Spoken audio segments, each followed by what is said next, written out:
نو شهید په معنا د مشهود او مشهود وی هغه شیتا چې دته بل شی حاضر کړل شوی نو شهید په معنا د مشهود نو دته څه شی حاضر کړل شوی چې دته شهید وای نو حاضر کړل شوی دو ترجمه علما وکړي یا خدغه مړی ته شهید زکه وای چې د مشهود له بالملائکه ده دته د ساختو پټیم کې ملائک حاضر ولاړوي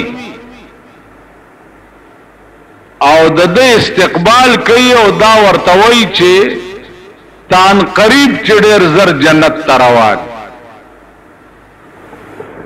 او یا مشهود له بالجنه دته شهید زکه وایي چې د مشهود له بالجنه ده یعنی د زنکدن په وخت کې دته جنت حاضر وي علما وایي چې د چې څو وخت کې ساوزي نو دا وخت کې دته جنت حاضر وي مخامخ او دا ورته وایي چې دا ستا ساوتل او دا د مقام دی په جنت نو گویا شهید معنا دا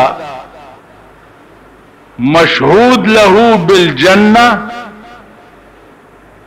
یا مشهود له بالملائکه شهید ته شهید زکه وایي چې په وخت د مرګ کې یا خدته ملائک حاضر وي او یا دته جنت حاضر وي نو شهید په معنا د مشهود باندې د شهید معنا ده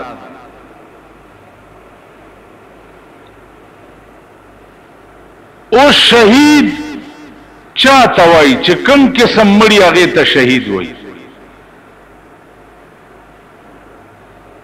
عزیزانو دې کې باس ډېر زیات ته هغه تفصیل کې درته نظم خلند غوند معنا د شهید دادا چې شهید چاته وایي من قتل بظلم کم سړی چې په ظلم قتل کړي شي هغه ته شهید وایي یو سړی بے گناہ قتل کړي شي هغه ته شهید وایي بے گناہ قتل کې دام راځي چې یو سړی سره ستا جنگ دی تا ورته کنځل وکړ او د کنځلو بدل کې هغه در باندې ډزو کوته مړکې نو ته شهید دی ځکه چې د کنځلو بدل کې ستا مرګ هغه ته روانو یا د پکور ډاکر آلا او تانه مال ورو او تور سره مقابله شوی او ته مړ کړې نو ته شهید دی علا هذا القياس کم سړی چې په ظلم مړ کړي شي بغیر د قصاص نه چې د چا تا پورې مرګ نه او په ظلم مړ کړي شي دې سړی ته شهید وي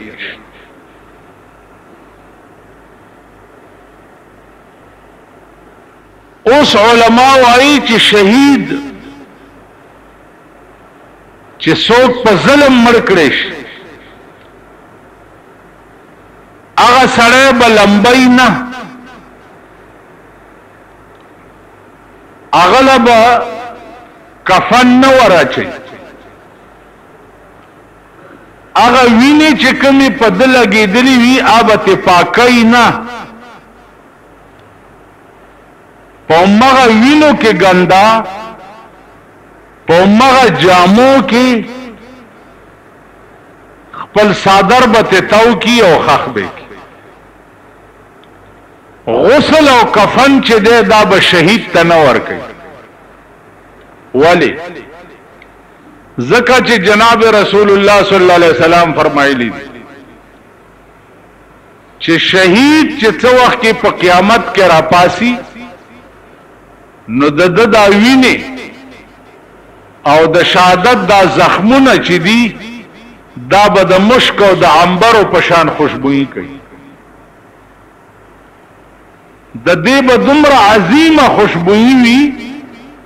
چې ټول د قیامت هغه د حشر میدان به په معطر کی اوس دا شهید چې څو وخت کې په قیامت کې خپل رتبه وګوري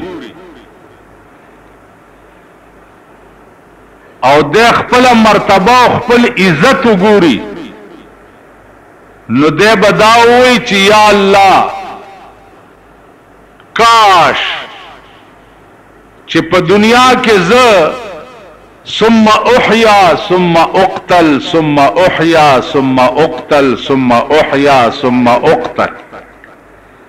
خدای چې زه ژوندی کېدی او بیا قتلې دی بیا ژوندی کېدی بیا قتلې دی بیا ژوندی کېدی بیا قتلې دی یا الله چې زما ټول عمر په دې کې تیر وې چې ژوندی کېدی او قتلې دی ځکه چې د شهادت خو ډېر لوی مقام علماء وایي چې په دې ورځو کې امام حسین ته د شهادت رتبه ملاوېدو کې لوی راز داو چې امام حسین د پیغمبر نوسیو او حقدار د نبوتو نو نبوت چونکه پر رسول الله صلی الله علیه وسلم ختم شوه او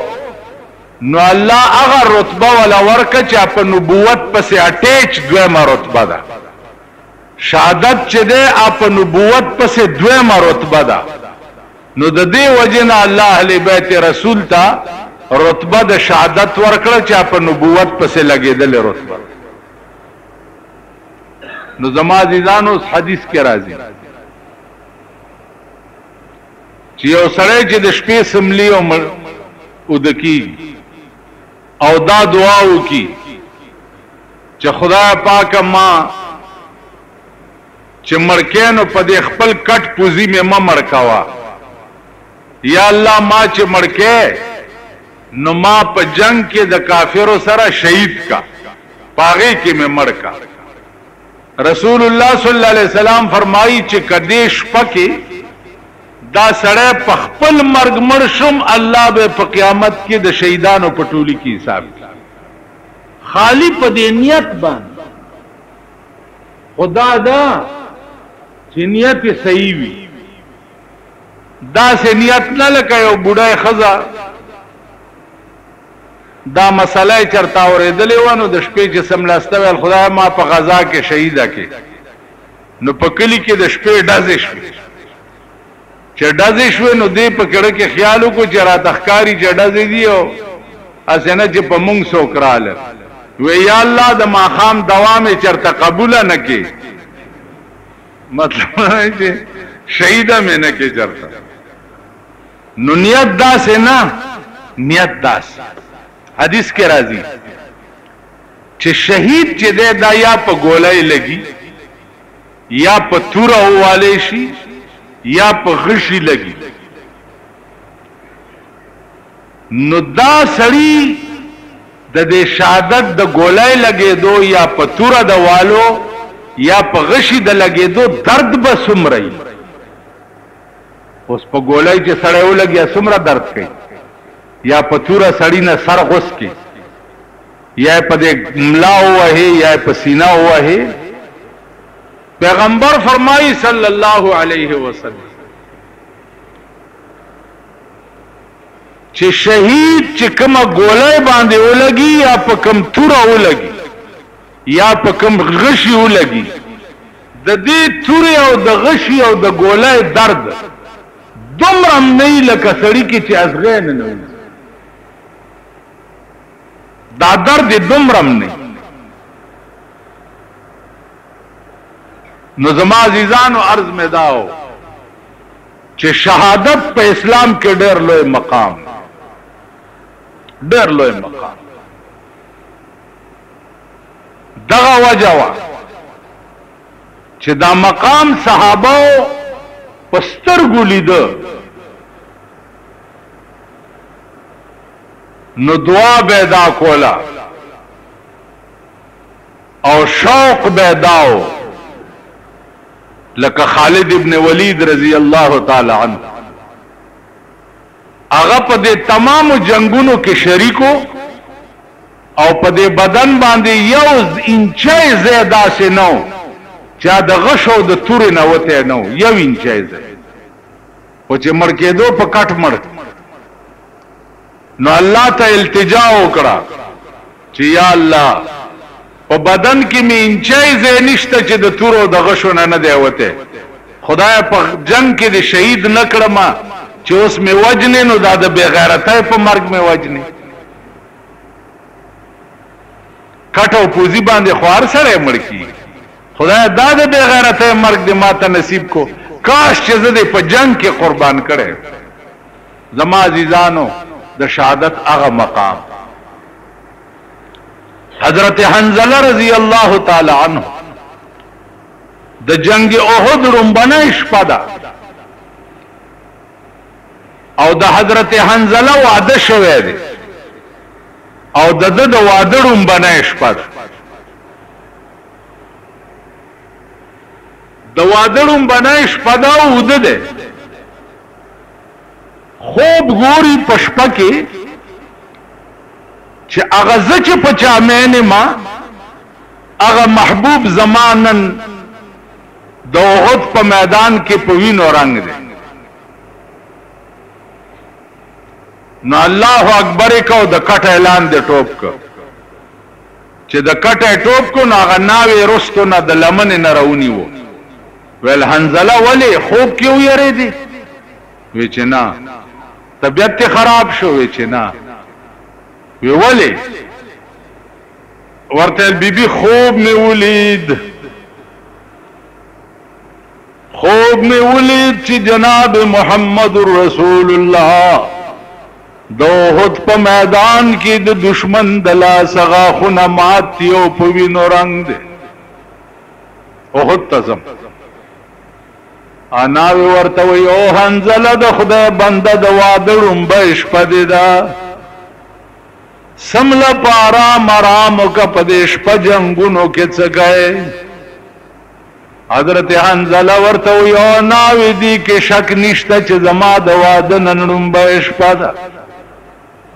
خدا یاد لره بیبي چې په یو زړه کې دوه مینې نه ځایږي په یو زړه کې دوه مینې نه ځایږي یا به تا سره مینه کوم یا محمد رسول الله سره زما دی په خدای قسمی تاغون دی په زرګونو ناویان دی زما د محبوب د خپو په خاورو کې قربان شي چوره واغستا ولاړو احد ته جوړ رسید جنگ شروع دی صحابه لګیا دی یو بل لګیا دی جناب محمد رسول الله پروت ته غاخونه مبارک مات بی بی عائشہ او بی بی فاطمه او براوړ او لګیا دي د پیغمبر نه ویني پاکي د چې پیغمبر په وینو کې ګنده ولید نو سینه واچول د کافر په جنگ باندې داسې جنگ شروع کو چې صد پاسه اتیا غشي د پسینه کې ولګي داس نہ رو غرزید انا للہ و انا الیہ راجعون چی جنگ ختم شو جناب محمد رسول اللہ پختن اوکڑا چالکا منخو جنگ لراغلیو نند حنزلہ وادو چت چل بشوی صحابہ ورطوی رازا یا رسول اللہ چدا حنزلہ واد درتو خیم چرای وستو حنزله پخپل وینو کې خړو پروت سردار کونین ورته ودرې د سترګو مبارکونه ډېرې اوخه وبېدې او وی فرمایل چې حنزله واده دې ته وی لکه تا چې کړې اوچت کوي جنازه اوچته کا صحابه ته وی چې دله به غسل او کفن نه ورکوي په د خپلو وینو کې به خخول. جبرائیل علیہ السلام راغه ورته وی چې یا رسول الله د وادړم بنای شپوا د چې جنگ لراتلو نو غسل نه وکړي نو ماته حکم شوه دی چې نن به د جنت ملائکی حنزله ته غسل ورکړي. الله نن به د جنت ملائکی جبرائیل به اوبر اوړي او د جنت ملائکی به حنزله له غسل ورکړي. اوس که تاسو له الله توفیق درکړ او د جناب محمد رسول الله حدیث مویل نو په حدیث کې به وګورئ چې د حنزله روایت او نوم راځي نو هغې سره لیکلي څه حنزله غسیل الملائکه هغه حنزله چې چاته ملائکو غسل ورکړی حنزله غسیل الملائکه. نو عزیزانو شهادت هغه مقام دی چې هغه له غسل ورکولو له ملائکې راځي. نو دې میاشت کې لویه قربانی د اسلام شوه لویه قربانی عظیم په 72 کسانو باندې د کربلا په میدان کې صرف په یو ټکی باندې جنگ شوه چې هغه قرآن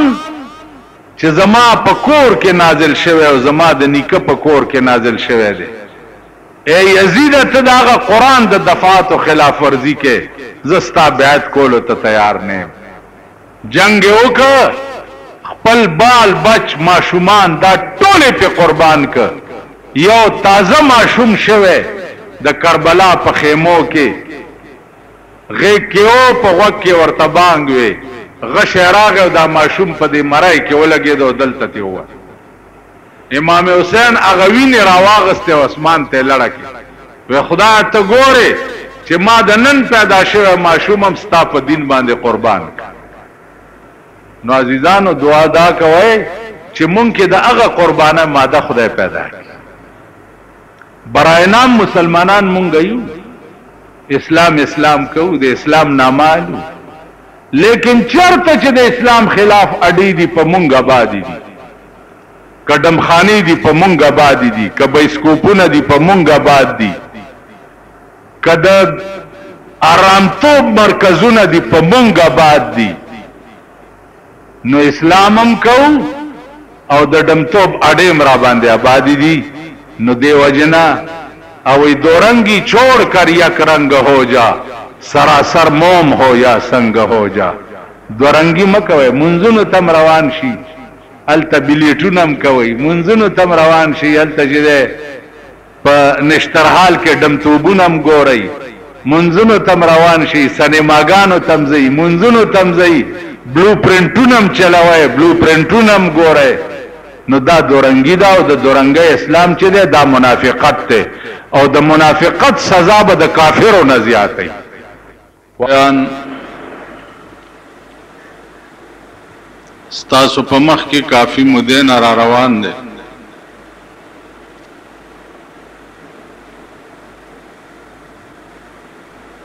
نن ستاسو په مخ کې په یو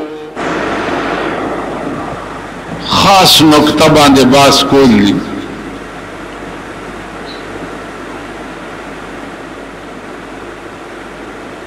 او هغه دا ده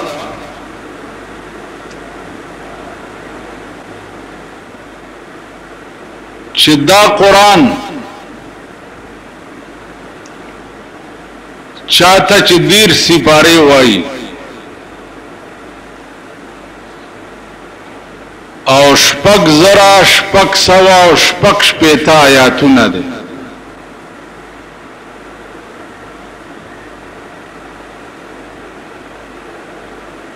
څوارلس سوه کاله څه د پاسه وشو چې دا نازل شوی.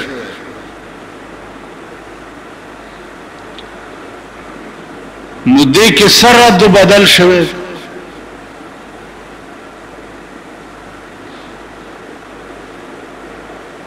نو عزیزانو خلق بتاسو ډېر وګورئ.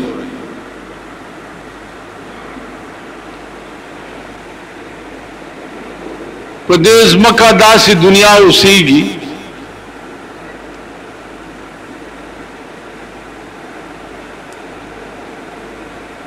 چې اغینا بدا هم واوري چې دا قران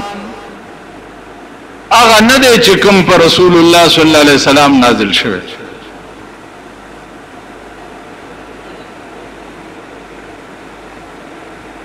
دا سه خلقم په دې ځمکه اوسېږي چې اغي وی دا قران اصلي دیر سپاره نه ده، دا سلويخ سپاره.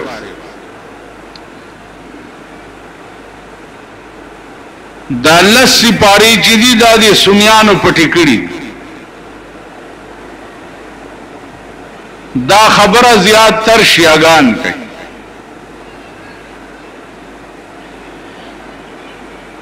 الکه چې د الله سپاره سنیانو پټول نو دا نورې ولی پټول نه،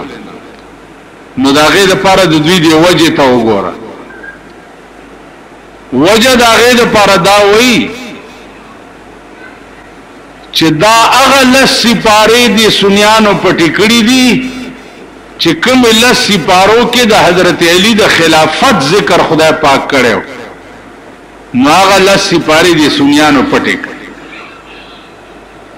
دا سے خلق بمو گور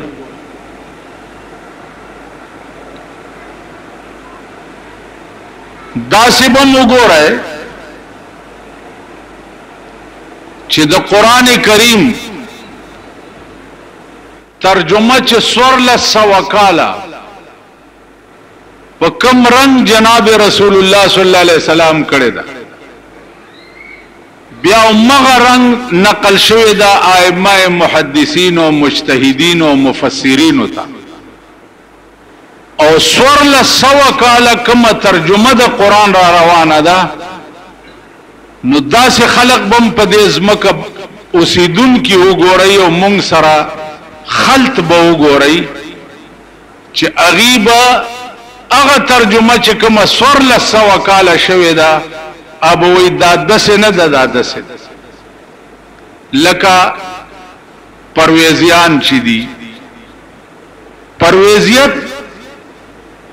په دې پاکستان کې لویه دنیا اوسي. پرویزیان هغه خلق دی چې هغه وی دا قران منع او حدیث ممنع. حدیث چې دي دا د يهودو ډکوسلی دي او قرآن منا بیا داغه ترجمه په هغه رنگ او طبیعت منا چې کومه د دوی غواړي.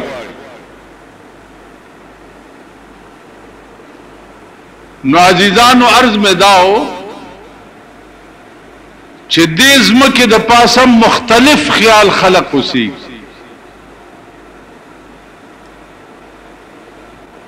دا سه خلقم فلال په پاکستان کې شتا چې نعوذ بالله رسول الله صلی الله علیه وسلم شاعرو او دا قران داغه د شعر کتاب دی. دا سه خلق اوس دا ټول خلق په دې پاکستان کې اوسي. په دې پاکستان کې د قران کریم د احکام منکرین اوسي. دا سے خلق پکې اوسېږي چې هغه روزه تا وای چې روزه څه شی ده؟ روزه خو باغه سوک نیسی چې چا کار روټای نه.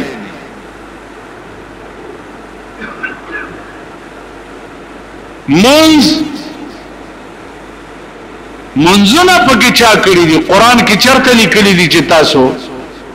15 وخت منځونه کوئ، د ځانه لګیا یک چټ پاس کېږي. دا قسمه حج متعلق بواوري په پاکستان کې دا خلقم ډیر دي چې حج چې دی دا یو طبيعي عیاشي ده. طبيعي عیاشي ده. سړی چې سیل تړو شي نو حج نامه پکې دی او تلار شي او کوټه نه تور اتو شي اوازو کې چې حج مې وشي.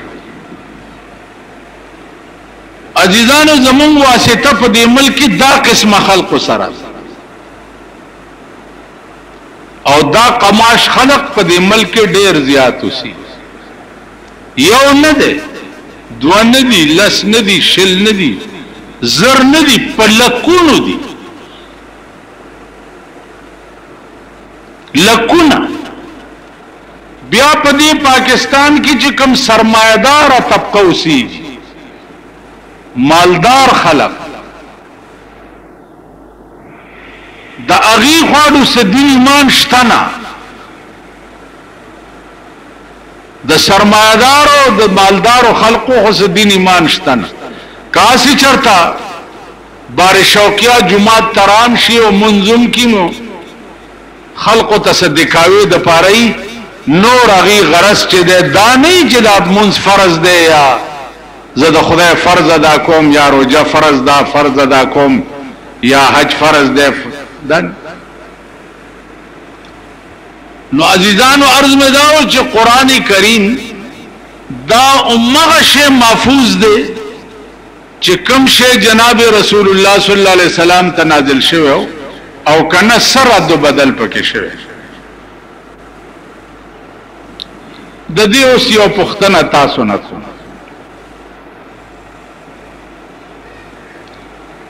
همیشه د پاره د ویخ څوکیدار نغلا کول چې دی دا ډېر ګران کار د کم خزانه څوکیدار چې اور مالک چې ویخ وی هغه نغلا کول دا ډېر ګران کار همیشه د پاره غلا چې دا هغه او د سړی نه کی ویخ نغلا نه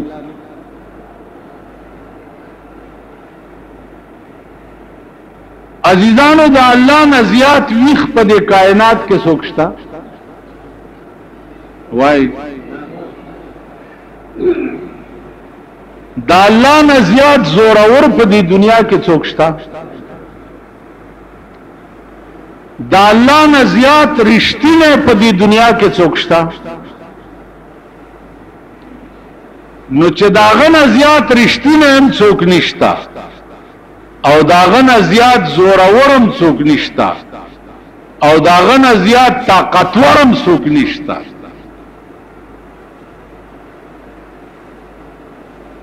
اوس قرآن کریم دا د الله خزانه ده او د دې څوکیدار چې دی هغه د الله ذات دی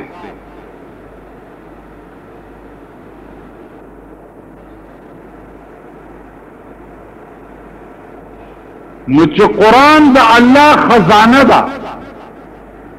او څوکیدار د الله ذات دی او د الله نه زیات زورور او داغه نه ویخ او داغه نه لوی طاقتور بل څوک نشته نو داغه په موجودګۍ کې قرآن نغلا کې دا د چا عقل منلی اوس دا ویلی چا دي چې زه قرآن زما خزانه دا او د دې څوکیدار زېما دا خدای په خپل ویل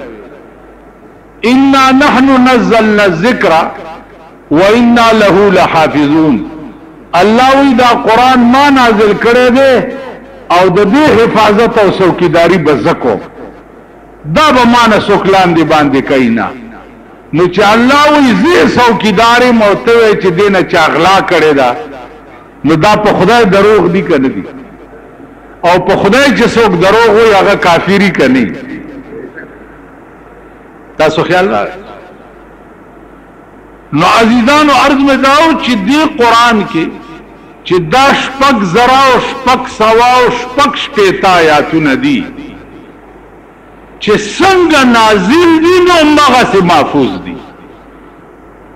همغسې یو زور او زیر پکې رد و بدل نه دی شوی اول حافظ د قرآن جبرائیل علیہ السلام سوکو اول حافظ د قرآن جبرائیل علیہ السلام په دې ځمکې د پاسه دویم حافظ د قرآن چې جناب محمد رسول الله ورپسې دریم حافظان چې ابو بکر عمر عثمان او علی خلفاء الراشدین ورپسې بیا صحابه ورپسې بیا تابعین ورپسې بیا تبع تابعینو، ورپسې بیا ائمه مجتهدینو، ورپسې بیا ائمه مفسرینو. نو د جبرائیل نوالا تر ائمه مفسرینو پورې د یو سینې نه بلې سینې ته قرآن امغه شی محفوظ نقل شوی دی چې کوم شی د اسمان نه جبرائیل راوړی. نو یو زور رد بدل په قرآن کې 1400 کاله وشو چې تر اوسه شوی دی. څنګه چې راغلی دی همغسې محفوظ.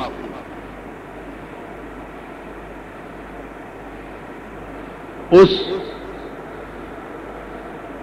تاسو به دا ووایئ چې قرآن څنګه چې راغلی نو همغسې محفوظ دی. نو تورات او انجیل او زبور دا هم آسمانی کتابونه وو، دا تر اوسه پورې همغسې محفوظ ولې نه دي؟ انجیل ټول ګډوډ کړی دی عیسایانو، تورات زبور ګډوډ کړی دی یهودو. دام آسمانی کتابونه او دام آسمانی کتاب دی، دا همغسې محفوظ دی او هغه درې واړه ګډوډ شوي دي. د دې وجه و عزیزانو، د دې وجه واضحه ده. د دې وجه دا وه چې تورات انجیل زبور آسمان نه 100 کتابونه نازل شوي، 100 صحیفې وي او 4 کتابونه. د قرآن نه سوا دا 103 کتابونه چې دي دا عارضی قانونو، عارضی معنی ټمپریلی، وقتی. پیغمبر لراغه چې پیغمبر ژوندې دی قانون به چې پیغمبر وفات شو قانون هم ختم شو، بل پیغمبر راځي بل قانون به ورته راځي. نو دا عارضی قانونونو دا الفاظ چې په قرآن کې کومه ذمہواری د حفاظت او د څوکیدارۍ الله غست دا الفاظ د انا له لحافظون دا په تورات کې نو، انجیل کې نو، زبور کې نو، صحیفو کې نو. دا تورات انجیل زبور کې الله نو ویلي چې دا کتاب ما نازل کړو زه به حفاظت کوم. د حفاظت ذمہواری د نورو کتابونو خدای نو اغسته. دا خصوصیت د قرآن کریم. او دې کې څه راز و؟ دې کې راز داو چې تورات انجیل زبور او نور صحیفه دا عارضی قانونو، پیغمبر شتا قانونم شتا، پیغمبر لارو قانونم لارو. د قرآن ذمہواری الله زکه واغسته په خپل ذمہ چې که بنی آدم ټول ختم شي نو د دې قرآن څوکیداری به زه کوم، ځکه چې دا قانون د الله غرض تر قیامته پورې چلو. تاسو خیال را دا قانون به تر قیامته پورې چلیږي. نو د دې وجنه الله پاک ذمہ واغسته چې که بنی آدم ختم شي یا غرق شي یا د پاکستانیانو غوندې بېدینه شي نو د دې څوکیداری به زه کوم. پاکستانیانو غوندې شرمېدلې قوم شي او قرآن پورې ټوکې او مسخرې شروع کی نو د دې څوکیداری به زه کوم. ما ته ضرورت نشته د بنی آدمو د څوکیدار. الله وی زه پوهېږم او زما څوکیداری پوهېږم، زه به دا محفوظ ساتم. نن په پاکستان کې هم قرآن دی او شریعت دی او شریعت بل دی. نواز شریف دغه ته تللی دی. دا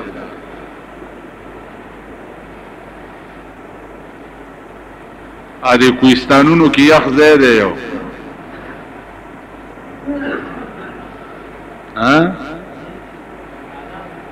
کالام دې که چرته سره د بلبلې تللی.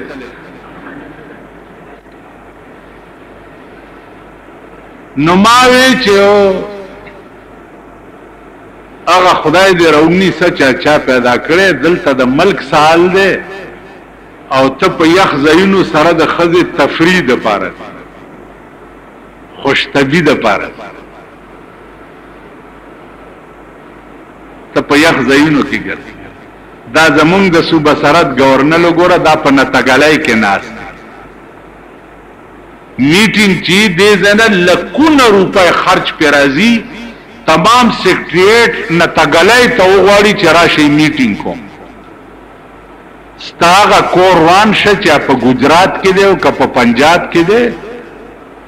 ته خو ګرځه په وزیرستان او په شمالي او جنوبي او په قبایلو او په مومندو او په باجوړ او په ادمخیل او په باړه په دې جنسو ګرځه ته خو د جنسو گورنر ته په نتګلای کې څه کې کور دی لوټي لوټي بساری او سړی له چې څه لاس کې ورشي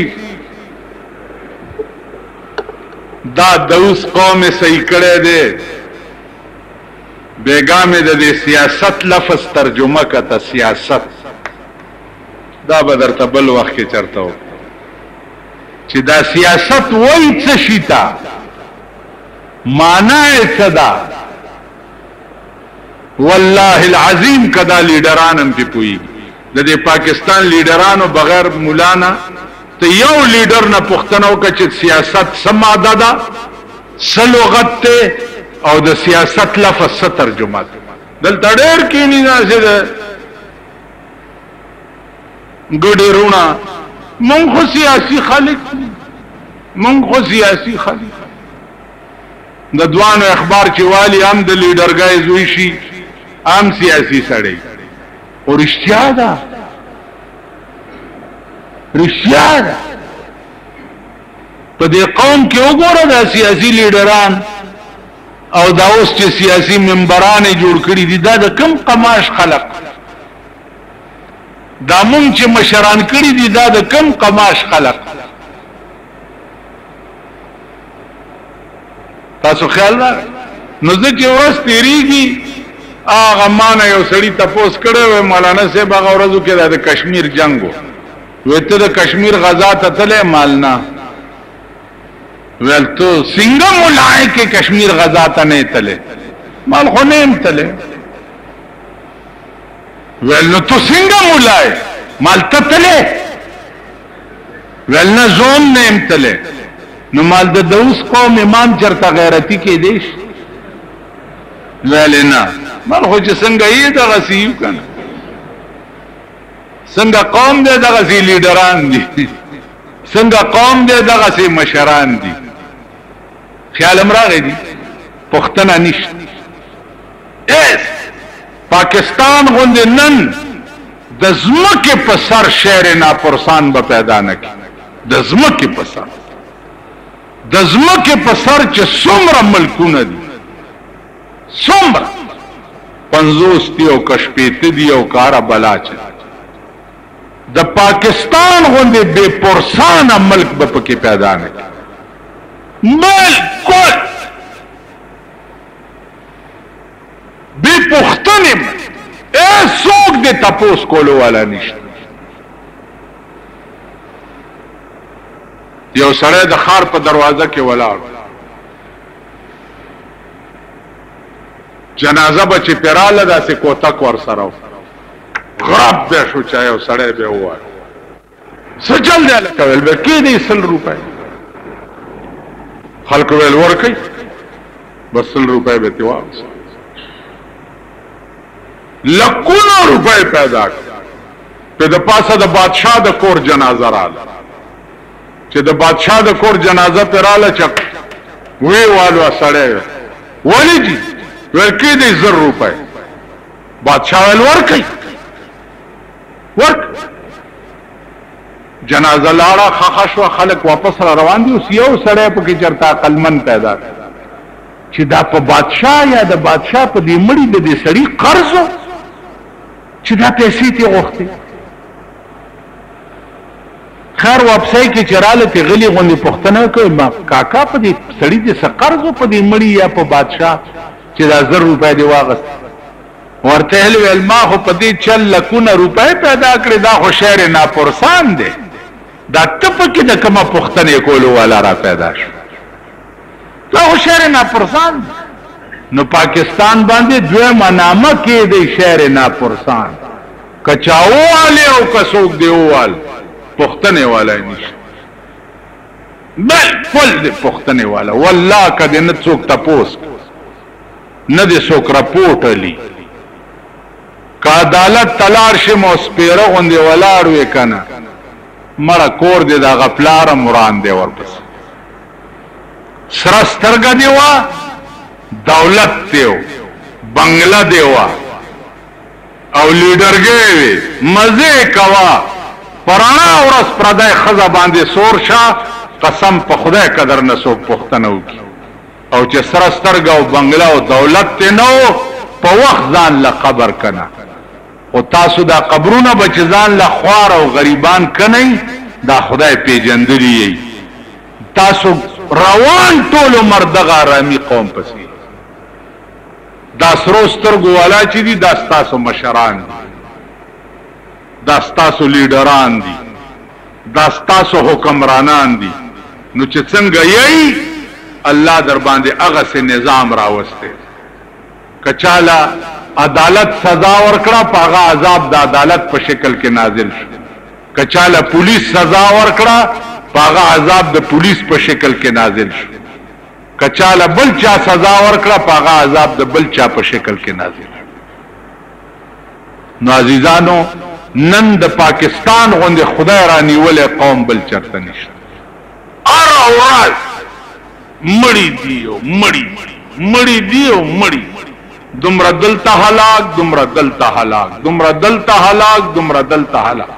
بغیر د هلاک د بل ټکه نشته او په ملک بل سبا اور نه سوا د هلاک نو د خپل هلاکت انتظارم کوي چې مونږ او تاسو به کله هلاکی نو آخرت لم سے جوړ کړی نه دي التبم هلاکی او دنیا نبم کا خیری هلاک نو زما عزیزانو قرآن کریم د خدای امغه محفوظ کلام دی چې کمی مونږ ترا لګلې دام شاته غرزولې دی دل نږدې ناراضو په دې عمل نه عمل کتا سوای مونږ په کوم مونږ او داس کوم مونږ او داس ته زمونږ کپری اوچی چی الته چې چرته ګوټو بن سمرا رامی توب چې په مونږ گزارو کې ده دومره په دې آرامیانو کې نشته تاسو پوه شئ په خبره باندې مونږه توبه او بس اپ یو وینځوي باندې یو سړی چونډه ولګول داس چې چونډه ولګول منډه کې په جمعه کې په مانځو درې آینده ولاړه د پولیس یو سپای ولاړو ویلو جوانا مرګ نے منو چھیڑے منو چونډي ماری اسپای ورته لو ته نماز پڑھ دے ویلے بڑا بڑا حرامی ہے ایک کم بھی کر دے وہ بھی کر دے په خزو چونډایم لګي او منځنم کې بربند خزم ځان سره ګرځي او منځنم کې لونه په کالجونو کې سبق هم وي او منځنم کې تاسو پوه شئ په خبره نو موږ د داسې د باګرو د لګانو سره شپې دي او په داسې کې اوسېګو نو خدای رانی ولي ان شاء الله خلاصيږي بنا واخر دعوانا الحمد لله رب نه پیجنې او جامع ورواغوندې اوس پیجنې او راغه او تور شنی چا دی ولا راړو دي ته خو سخی تو ابل ورځ یو سړی راغی تا خو چا ما یو ستو نکوم مال خبر اوره دلته ډیر کیناوم ما دل ډیر مکه وی چې ولی مال ته غوړ چای چې مونږ ځان لره غواړو که څوک را پیښ شو یو پیاله غیلم ورکو کینه بس مونږ به بل څه نه کو ټول ورځ به خلکو له چایونه را غواړو مونږ خودم راوس نشته او کینا مینا دل ډیر ما لندلار نسا وخت کم دی غل ناس تو سا جب اور پدے عادت کا چ اللہ اللہ اللہ اللہ اللہ اللہ اللہ اللہ ٹولو آئے اللہ اللہ اللہ اللہ جب اور پدے عادت کا چ اللہ او آئی تاسو پدا جماعت کے چناستی پا ایمان بلم چوکشتا پدے کائنات کی سوا دا غزات بل څوک شته د دې قابل بل څوک شته چې داغه صفت سړی وکړي؟ څوک شته؟ بل څوک؟ صفت همیشه د حسن کیږي، د خستوالی صفت کیږي،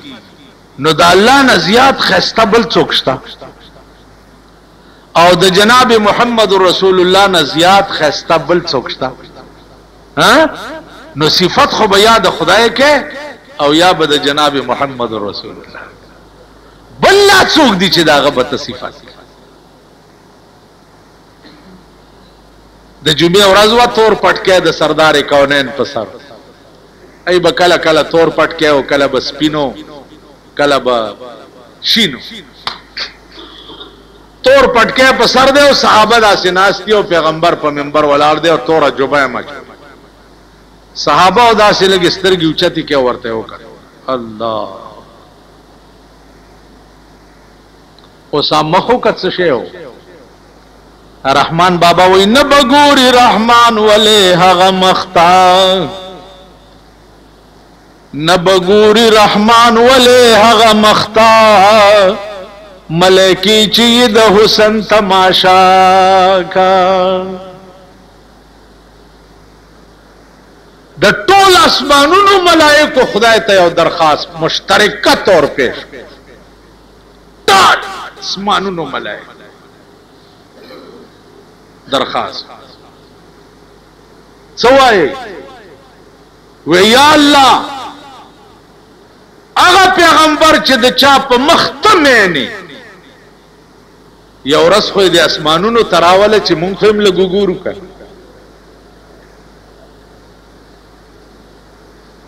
نو دا معراج اسمانونو کې کېدلو کې رازونه ډېر زیاتو، خو یو لوی راز پکې دامو چې د اسمانونو د ملائکو درخواست خدای منظور کو، د توی چې اسمانونو تراشه چې دا د جنت او د اسمانونو ملائکه ستا تماشا لګول. نو تعریف همیشه د حسن کیږي، او حسن د الله نه زیات څوک دی او د جناب محمد رسول الله نه زیات. نو مال جبه وړه په دې عادت کا نور بس خبرې پرېدا. د دې خلکو څه صفاتونه دي؟ نواز شریف به څه صفت کې، بلې چې ناسته صدر اعظم صاحب داغه به څه صفت کې، اله شریعت نافذ بیگا شریعت بل اعلان کو، شریعت را دو درې جمعې پس به بیا درته په باس کوم. خو نن دومره واورئ چې کله شریعت بل اعلان بیگا د کړی، نو نن بیا د وزیر اعظم نه پاتې کیږي، او نن بیا غلام اسحاق صدر نه پاتې کیږي، او نه بیا چیف منسٹر شتا، یو به خلیفئی او د اړې صوبې به یو گورنری، بس معاملہ ختم. شریعت بل دیتا او سبانه با عدالتونو ته آرډر وشي چې غلچی پیشي او دو گواهان پیوشي لاس ته غوس کوي، زناکار چې ونیسي او گواہی پیوشي سنگساری کوي، شرابی چې ونیسي او گواہی پیوشي په دوره وای. سبانه به دا آرډر نه جی، وزیر اعظم بمی صدر بمی او په اخبار کې نن ورکړي دي چې د خزو حق بم محفوظي، خزي په پارلیمنت کې ناشتي، الله دې دا انبر سرای میخه چرته خپنه کی پوښې دایره غړې بم ګرځي او په صدر روډ باندې به شاپینګونه هم کوي او شریعت بل نافذ شو. شریعت بل په ایران کې خمینی نافذ کړو چې آرډر یو کو چې خبردار که خزانه بارونی د خپې به غوسه کوي. شریعت دقیق کړو، هغه فقه جعفریه چې نن ته خلاف او مونږ ورته وایو دا هغه فقه جعفریه حال ورشه په ایران کې وګوره او د فقه حنفی حال راشه په پاکستان کې وګوره. شریعت بل خو بزاغه ورځ منم چې اډروشي چې خزه به بار نگی تاسو نن خزه لیدلی کنه ها زاړه زاړه ورته کوس پاسو ګوري چې تیریږي دا بوډاګان زه خو ناستم دکان کې کنه بوډا وای او چې وګوري شریعت نافذ شریعتونه نشته ماما دا ټول فراډ دی دوکا دا خدای سرم دوکا کو دین سرم دوکا کو مذهب سرم دوکا کو قرآن سرم دوکا ملک سرم دوکا کو افتالله سورزو کې با اندازې درته پته ولګي چې شریعت بل کم یو دی او څه شی منظور کو کانه برازي د غریب په سر به پریوز غریب به نیویم شي غریب به لتاړولم شي د هوټلو شرابیان به نه نیوي کی د دفتر غله به نه رانیولې کیږي د ټیکو غله به نه رانیولې کیږي او د بازار چرته دراز نه 5 روپۍ چانه تختول داغل بد رانیولې کی یا کېړای پټي کې کم حرامي چې کېړای پټي کی خو د دې خنزیر پزمک او اسمان درک نه لګي نو کېړای پټي په دې جمعات کې ما نه چا ګورګابای پټي کړ نو ما د جمعې په ورځ ویلې نو دلته یو بیبي وا خدای دې او بخي هغه زمانہ کې په 10 روپۍ ګورګابای کې نو هغه 10 روپۍ راولې غلي چې 3 جوړې ګورګابای ځان دواله خو غل ته خیره مکوا د بد ورځې به اغلا کړ هغه غل نه بلاس غصوم چې د مستای نغلا کوي نو مست غلب مونږ نه رانیستو نو مست زناکار کانه برازیم د غریب په سر